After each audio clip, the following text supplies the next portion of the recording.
Ya pemirsa, berdasarkan hasil survei tren elektabilitas Capres menurut Carta Politika, nama Ganjar naik, sementara itu Prabowo dan Anies perolehan suaranya stagnan.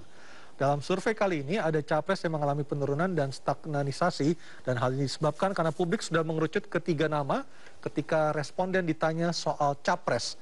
Jika melihat tren elektabilitas Capres dalam simulasi 10 nama, terlihat bahwa Ganjar mengalami kenaikan yang cukup signifikan. Pada Desember 2021, elektabilitas Ganjar berada di angka 28,2% dan naik menjadi 29,2% pada April tahun ini. Kemudian naik lagi menjadi 31,2%. Sementara itu di sisi lain, elektabilitas Prabowo dan Anies cenderung mengalami stagnanisasi. Pada Desember 2021, elektabilitas Prabowo berada di angka 23,8% dan turun menjadi 23%, dan pada April 2022 naik sedikit menjadi 23,4% pada survei bulan Juni ini.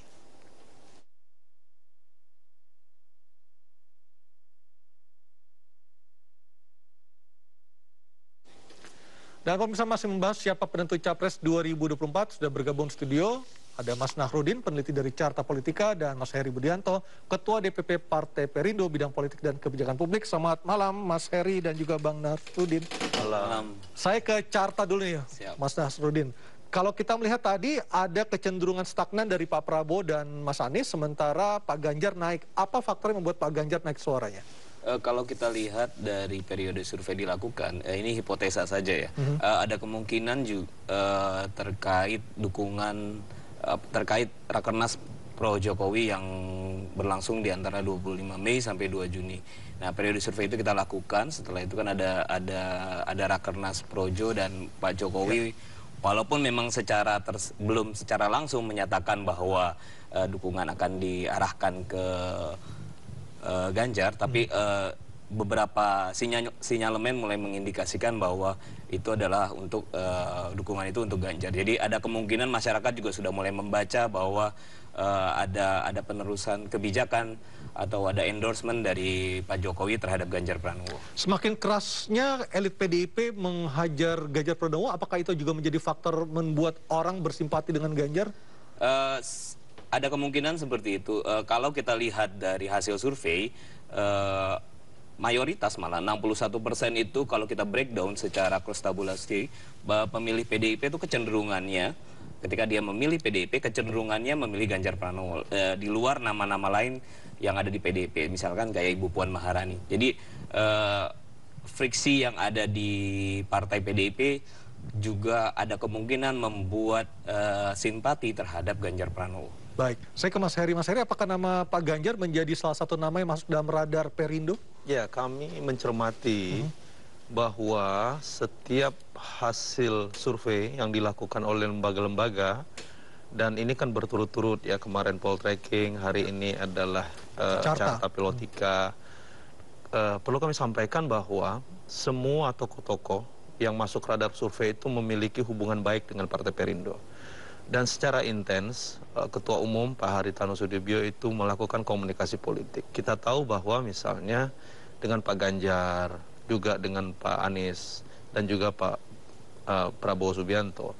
Nah, artinya apa? Sebagai partai politik yang hari ini juga kami terus melakukan perbaikan-perbaikan untuk terus bisa mendorong calon-calon presiden. Kita tahu bahwa sebagai partai peserta pemilu tahun 2019 memang Partai Perindo nanti kan memiliki peluang untuk berkoalisi dengan yang lain untuk masuk jalur 25% suara nasional. Artinya bukan hanya 20% suara parlemen.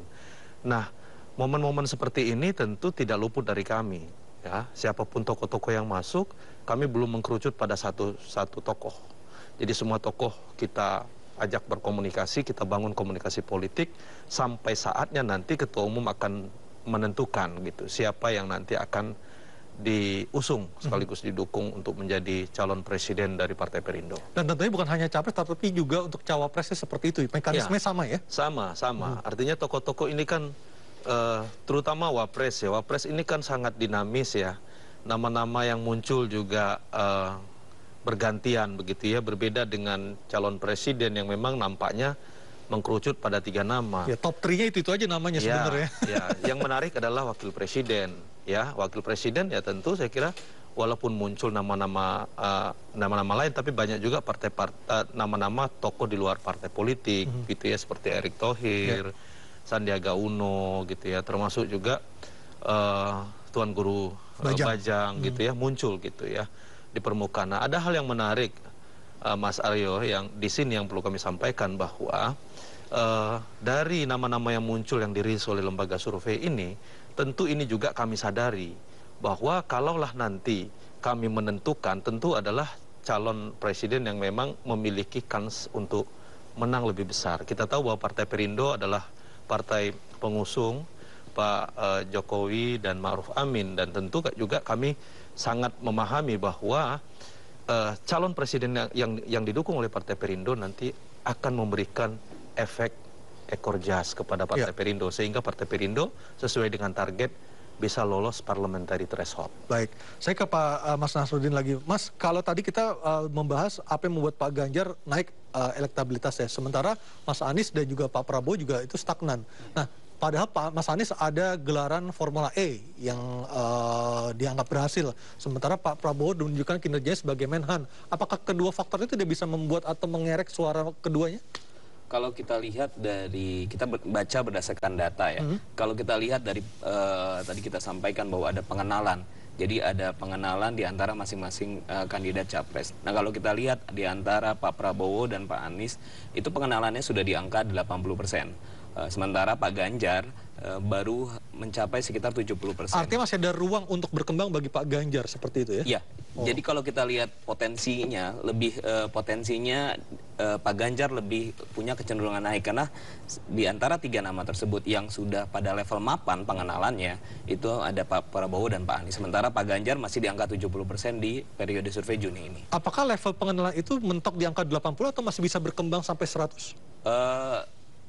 Mentok di angka 80 biasanya. Ketika mungkin nanti ada survei di menjelang pemilihan umum, biasanya kecenderungannya nama-nama yang beredar itu sudah rata.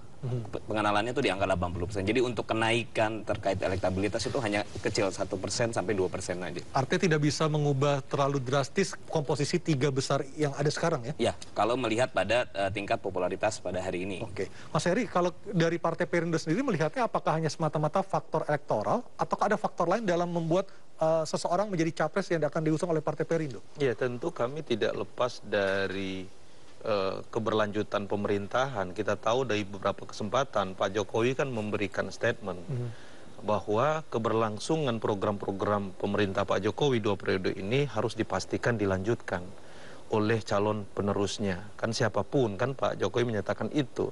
Artinya apa? Sebagai partai pendukung Pak Jokowi, kami tahu betul gitu ya. Artinya efek elektoral ini sangat berpengaruh gitu nanti bagi partai politik. Nah, bagi Partai Perindo ini harus betul-betul detail, teliti, secara seksama dilihat, dan arah politik itu kan masih dinamis, sangat dinamis ya. Kita nggak tahu nanti simulasi pasangannya seperti apa misalnya. Pada saat penetapan calon presiden wakil presiden juga kita bisa lihat gitu. Artinya kombinasi itu sangat penting bagi Partai Perindo. Bagaimana misalnya kita tahu ini kan siklus 10 tahunan. Kita tahu 2014 misalnya ketika Pak Jokowi maju, Pak SBY kan tidak maju. Artinya apa? Siklus 10 tahunan itu tokoh-tokoh itu bisa saja muncul walaupun sangat tipis ya. Kemunculan tokoh yang lain karena kita lihat dari survei teman-teman dari Carta Politika juga mengkerucut pada 3 nama, karena momentum politik di pilkada juga nggak ada. Artinya pilkada baru akan dilaksanakan pada saat setelah pemilu presiden dan pemilu legislatif. Berbeda dengan tahun 2014 di mana 2012 ada pilkada, sehingga panggung politik munculnya tokoh baru itu sangat dimungkinkan.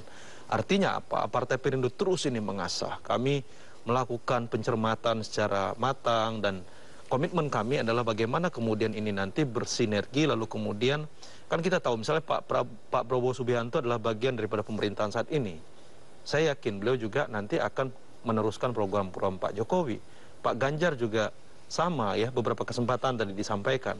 Pak Anies kita lihat, Pak Ketum, Pak Hari Tanusudibio kan kemarin mendukung Formula E, beliau hadir dalam di Ancol ya? Di Ancol. Dan ini menunjukkan bahwa kami di Partai Perindo sangat serius gitu loh melihat ini. Dan terbuka buat siapapun sebenarnya. Ya, karena Partai Perindo tadi lagi-lagi kan kita ingin bahwa tokoh yang kita dukung itu memastikan bahwa ini betul-betul bisa juga nanti menggerek suara Perindo. Baik, kita akan lihat nanti setelah pariwara, kita akan lanjutkan lagi dialog kita, termasuk tidak hanya rakyat yang akan menentukan siapa capres, tapi juga ada peran dari ketua umum parpol masing-masing partai politik. Kami akan segera kembali sesaat lagi.